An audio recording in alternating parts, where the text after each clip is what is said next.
Selamat pagi Bu, Pagi. Adek, Makan, aku Wisdan, mahasiswa Fakultas Ilmu Perawatan Universitas Indonesia. Ya. Nah, di sini aku mau melakukan screening nih terkait dengan tumbuh kembang Adek gitu. Adek namanya siapa nih? Kinan. Kinan. Tanggal ulang tahunnya berapa, inget nggak? Kamu tanggal berapa lahirnya? Nggak ingat. Tanggal lahirnya berapa Bu? 26 Mei 2022. Oke, berarti baru ulang tahun kemarin ya? Iya. Oke, nah Ibu buat jinannya udah bisa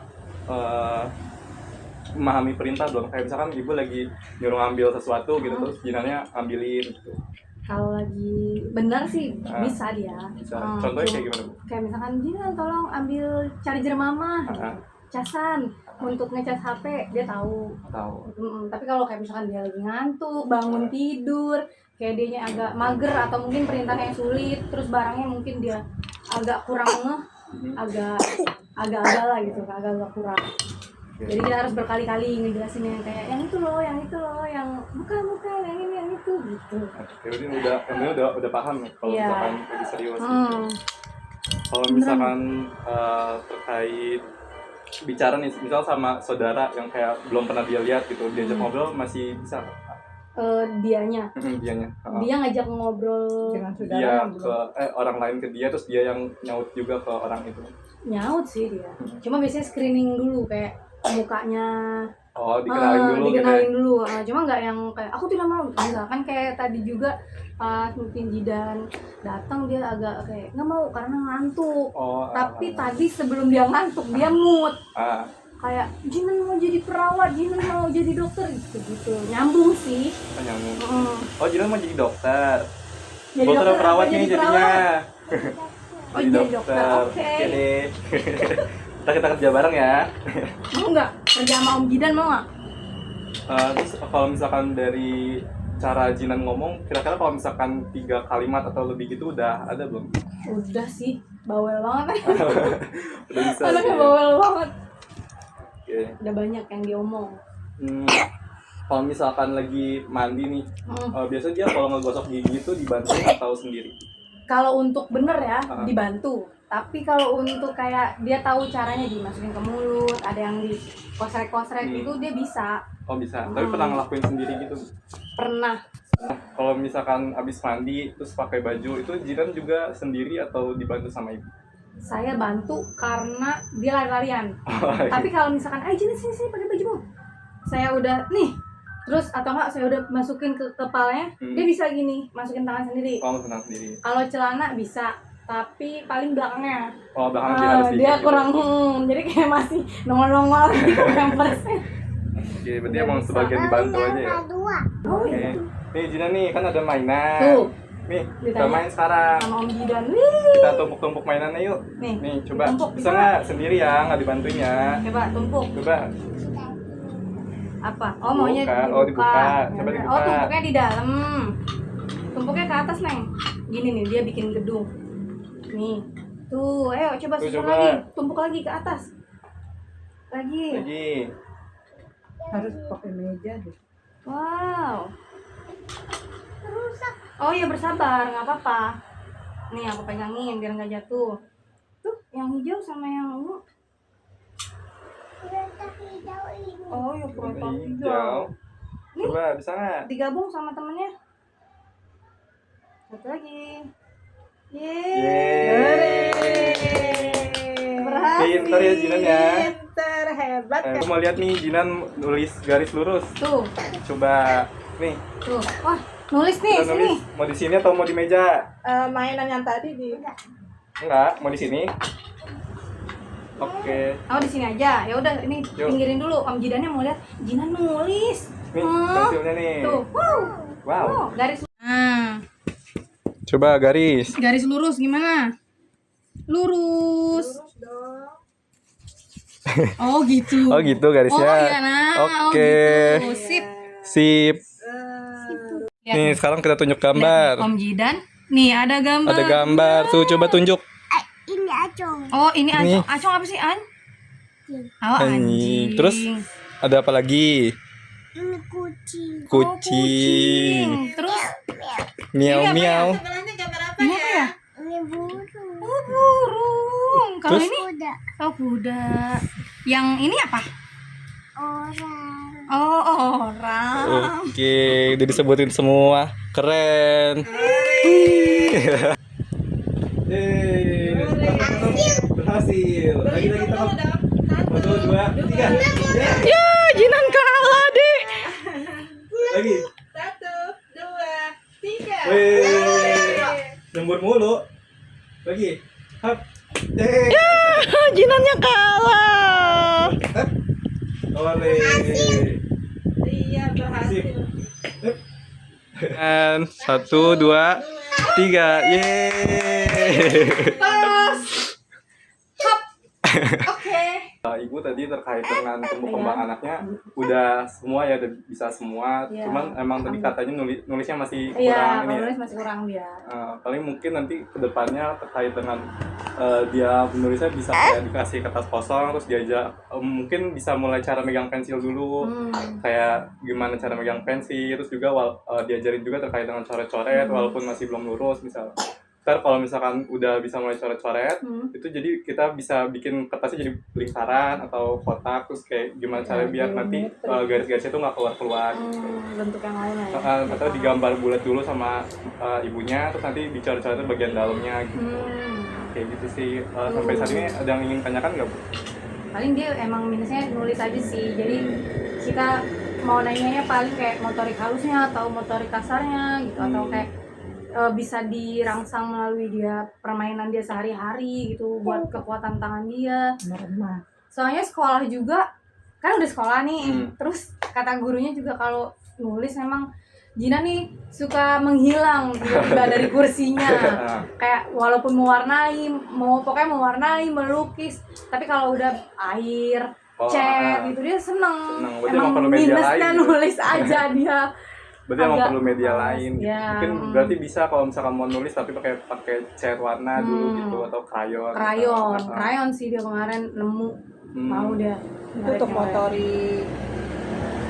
Itu motorik halusnya. Tapi tadi untuk motorik kasarnya juga udah bisa ya, kayak lempar-lemparan bola. Bisa sih dia. Cuma paling ketepatan aja karena ya udahlah masih bocil. Iya, Sama itu dia sih power tangan dia buat nulis. Sekarang itu dia megang pensil. masih lemes gitu. Kadang bener begini, kadang begini kayak jadi ya udahlah gitu. Kayak saya juga sering-sering benerin sih. Jadi paling kalau buat megang pensilnya kayak diajak megang dulu aja gitu, nggak yang harus nulis dulu nggak apa-apa. Iya sih, paling aku juga kayak warna-warnain dulu ya ini. Kemarin semangat sih megang krayon, cuma udah mulai merambahnya ke tembok. Jadi kayak, no, Jinan maaf di kertas ya. Oke, kata dia. Oke, udah lagi yang intain, Bu? Paling udah sih itu Udah ya? doang. Mungkin perintah-perintah baru kayak tadi yang kayak ayo ditumpuk, dia agak bingung karena kayaknya itu sesuatu yang baru. Iya. Sama saya jarang ada perintah Jinan tumpuk ya gitu, jarang. Biasanya tolong ambil ini, tolong ambil itu gitu, tolong ini. Kalau numpuk dia masih agak bingung, mungkin tadi makanya sekali kita contohin dulu baru dia kayak oh gitu cara mainnya. Udah sih paling itu aja. Iya, udah stimulusnya udah bagus sih Jinannya. Selebihnya alhamdulillah sih. Oke, mungkin itu dulu terkait dengan screening tumbuh kembangnya. Oke, selamat pagi, Kak. Pagi. Pada saat pengkajian SD TK, saya menggunakan KPSP karena ketika dihitung usia anak berada di usia 36 bulan, sehingga saya memilih form yang sesuai pada usia anak. Dan karena menggunakan KPSP, hasil berdasarkan dari total jawaban iya pada form tersebut. Nah, setelah saya lakukan pengkajian, didapatkan total jawaban iya itu berada di angka 9, yang mana untuk interpretasinya, status perkembangan anak sesuai umur, kemudian untuk intervensi keperawatannya, yang pertama kita bisa berikan pujian kepada ibu atau pengasuh anak, karena sudah bersedia dilakukan screening SD TK, dan juga karena sudah memberikan stimulasi sesuai pada usianya. Kemudian yang kedua, kita bisa memberikan edukasi terkait stimulasi lanjutan yang dapat dilakukan oleh ibu atau pengasuh anak untuk memaksimalkan perkembangan di usia saat itu ataupun untuk menghadapi perkembangan di usia selanjutnya. Kemudian kita juga bisa memberikan jadwal kunjungan berikutnya untuk dilakukan screening SD TK kembali. Mungkin itu untuk hasil kesimpulan dari pengkajian yang telah saya lakukan. Sebelum saya menyampaikan terkait dengan evaluasi diri saya sendiri ketika melakukan pengkajian SDTK, saya akan sedikit mengklarifikasi pembuatan video yang saya buat. Yang pertama, dari segi angle kamera, khususnya ketika anak menunjuk gambar dan menyusun balok. Ketika anak menunjuk gambar, ada beberapa gambar yang tidak tertangkap oleh kamera, apalagi ketika ditunjuk gambarnya gitu. Karena saya memegang kamera secara langsung dan juga berusaha untuk kontak mata dengan klien, sehingga kamera yang saya pegang itu cenderung tidak stabil. Namun, anak sudah dapat menjelaskan gambar yang sedang ia tunjuk gitu, walaupun masih ada satu gambar yang dibantu oleh orang tua karena anak mengenal hewan tersebut mungkin sedikit kasar bahasanya, jadi menggunakan bahasa yang lain yaitu acung yang mana berarti anjing. Namun hal tersebut juga sudah diklarifikasi lagi oleh anaknya, jadi sudah disebutkan kembali kalau itu hewan anjing. Kemudian ketika menyusun balok, itu kameranya ditaruh agak jauh dari posisi, sehingga tidak terlihat ketika menyusun baloknya, karena waktu pembuatan video saya mengira bahwa baloknya sudah terlihat di kamera. Namun setelah dibuat, saya baru melihat lagi videonya, untuk baloknya kurang terlihat gitu. Namun anak sudah menyusun balok dengan baik, walaupun terdengar bahwa orang tua membantu gitu. Hal tersebut salah karena itu membantu untuk memegang alasnya, bukan memegang bagian dari balok atau kubus. Ketika menyusun kubus juga saya menggunakan kubus yang berbentuk balok yang mana agak panjang gitu, tidak sesuai dengan apa yang ada di form KPSP karena ketidaktersediaan alat pada saat itu. Dan kemudian juga saya akan mengklarifikasi terkait dengan kamera yang jatuh. Itu mengapa tidak saya cut, karena pada saat itu ada jawaban penting dari orang tua, yang mana saya bertanya apakah anak mensikat giginya secara mandiri walaupun anaknya tahu gitu bagaimana cara sikat gigi yang benar. Dan di situ orang tua menjawab bahwa anak pernah melakukannya sendiri walaupun seringkali dibantu karena untuk menyikat gigi yang benar agar bersih seperti itu. Dan dari beberapa bagian video juga anak terlihat aktif bermain di depan kamera sehingga ada beberapa bagian yang tertutup atau tidak terlihat ketika saya melakukan pengkajian. Mungkin selanjutnya evaluasi dari diri saya sendiri ketika melakukan pengkajian SDTK. Yang pertama, hal yang sudah baik yang sudah saya lakukan yaitu saya sudah menerapkan komunikasi yang terapeutik, mulai dari posisi ketika melakukan pengkajian, kemudian juga sudah menggunakan bahasa verbal dan nonverbal, sudah aktif mendengarkan klien, dan juga sudah melakukan beberapa konfirmasi ataupun validasi dari jawaban-jawaban klien. Kemudian saya juga sudah membangun trust sehingga orang tua atau klien bisa lebih terbuka. Hal ini dibuktikan ketika orang tua menjelaskan terkait dengan perkembangan anaknya secara lebih detail. Dan kemudian yang selanjutnya, hal yang sudah baik saya lakukan yaitu saya sudah menggunakan pendekatan yang baik yang sesuai dengan klien saya pada saat itu, yang mana klien saya ada klien orang tua atau dewasa dan juga ada klien anak gitu. Namun ada beberapa hal yang perlu saya tingkatkan kembali. Yang pertama yaitu saya lupa untuk melakukan kontrak waktu khususnya, dan juga menjelaskan tujuan dari pengkajian SDTK ini pada klien gitu. Saya lupa menjelaskan tujuannya. Kemudian juga ada satu pertanyaan yang mana saya berlibet gitu untuk menyampaikan pertanyaannya, sehingga orang tua masih sulit untuk menangkap pertanyaan yang telah saya berikan. Namun ketika saat itu juga saya mengklarifikasi pertanyaannya dan dan sudah dijawab kembali oleh orang tua terkait dengan pertanyaan yang saya berikan gitu. Dan yang ketiga, hal yang perlu saya tingkatkan lagi yaitu saya lupa untuk melakukan RTL perawat, karena pada saat itu saya agak bingung untuk RTL perawatnya akan seperti apa, sehingga saya tidak menyampaikannya. Namun kalau untuk RTL klien sudah saya sampaikan bahwa untuk kedepannya anak bisa lebih stimulus lagi terkait dengan kemampuan menulis pada anak. Mungkin itu evaluasi dari saya. Assalamualaikum warahmatullahi wabarakatuh. Perkenalkan, di sini saya Muhammad Aditya Zidan sebagai observer dari pengkajian SDD TK Muhammad Wijdan Hoiri. Di sini saya akan menyampaikan terkait dengan evaluasi dari hasil pengkajian Wijdan sendiri. Yang pertama itu terkait dengan persiapan dari alat pengkajian. Di situ terlihat Wijdan sudah menyiapkan alatnya dengan cukup baik ya.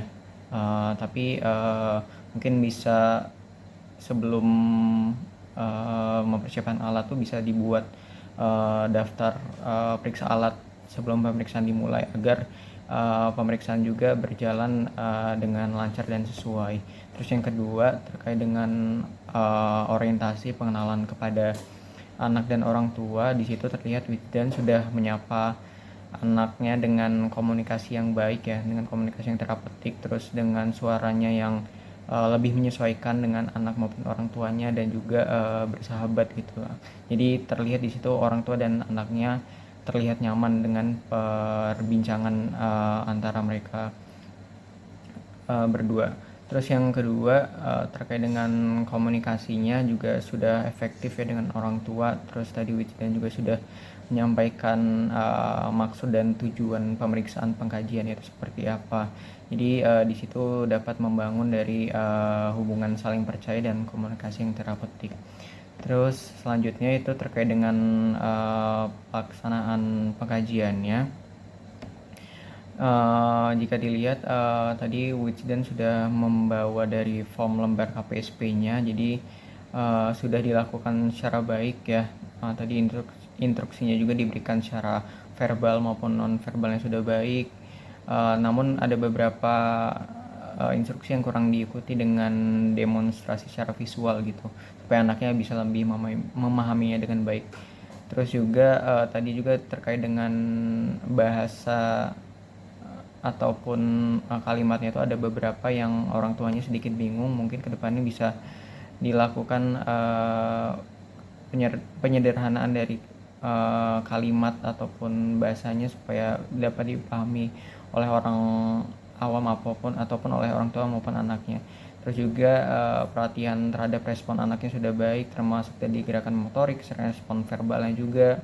Terus tadi dicatat langsung di lembar KPSP.